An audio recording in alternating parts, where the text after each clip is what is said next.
বসন্ত শুরু হওয়া মানেই ক্যানোলা দেখতে যেতে হবেই হবে।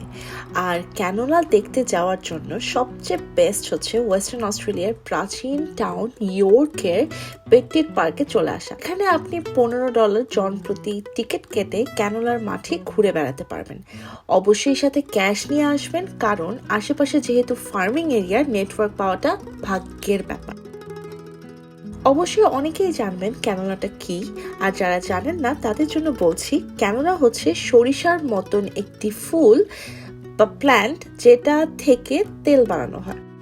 ইয়র্কে কিন্তু অনেক অনেক ক্যানোলা ফিল্ডস, ইয়র্কে প্রচুর ক্যানোলা চাষ করা হয়, বাট ক্যানোলা ফিল্ডস মানেই আপনি ভিতরে ঢুকতে পারবেন এমন কিন্তু না, কারণ বেশিরভাগ ক্যানোলা ফিল্ডসই থাকে ব্যক্তি মালিকানাধীন। তবে হ্যাঁ, মাঠের ভিতর প্রবেশ না করে যদি আপনি রাস্তার পাশে দাঁড়িয়ে ছবি তুলতে চান এবং ভিডিও করে নিতে চান, তাহলে কিন্তু আপনার আর পেট্টিট পার্কে যাওয়ার প্রয়োজন নেই। কিন্তু আমরা 2021 সাল থেকে প্রতি বছরই এই পেট্টিট পার্কে আসি শুধুমাত্র এখানে পরিবেশ উপভোগ করার জন্য। আর এবারে বিষয়টা আরো স্পেশাল ছিল, কারণ আমাদের সাথে ছিল আমার বান্ধবী আর ওর ফ্যামিলি।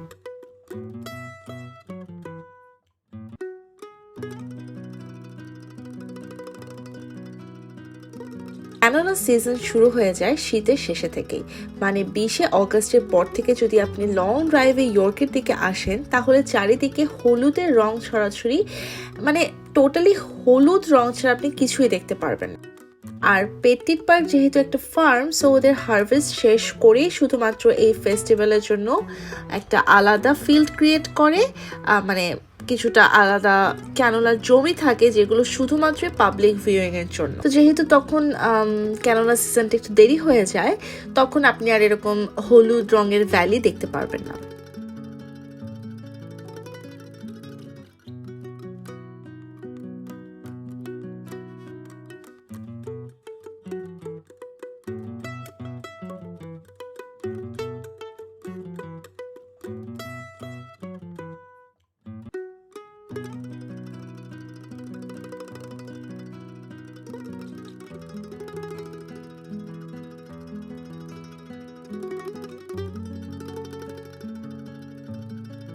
পেট্টিট পার্কে আরও কিছু অ্যাক্টিভিটিস আছে, যেমন ফার্ম অ্যানিমেলসগুলোর ভিউইং, মানে ফার্ম অ্যানিমেলগুলোর সাথে আপনি টাইম স্পেন্ড করতে পারবেন।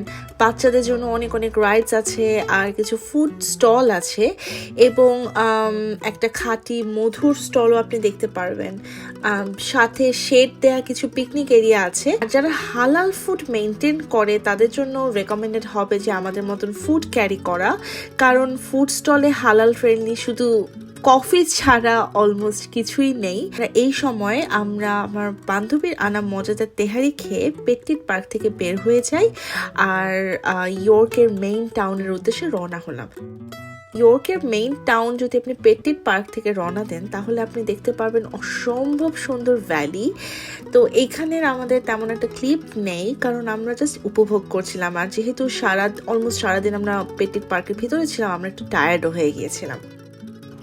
আমরা যেদিন ইয়র্কে গিয়েছিলাম সেদিন ইয়র্ক ডে ফেস্টিভ্যাল চলছিল। ফেস্টিভ্যালে প্রচুর ফুড স্টল ছিল, বাট হালাল 2-1টা স্টল ছাড়া কিছুই চোখে পড়েনি।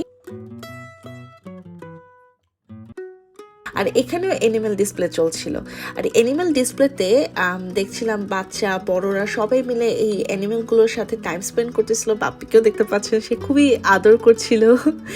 আর অনেক অনেক স্টল ছিল লোকাল প্রোডাক্টসের, অনেক রাইডসও ছিল, গিফট শপ ছিল, বাট আমাদের এক্সপেকটেশন আর একটু ডিফারেন্ট কিছু হবার ছিল, কারণ এরকম ফেস্টিভ্যাল আমরা অনেক বেশি দেখি পারতে।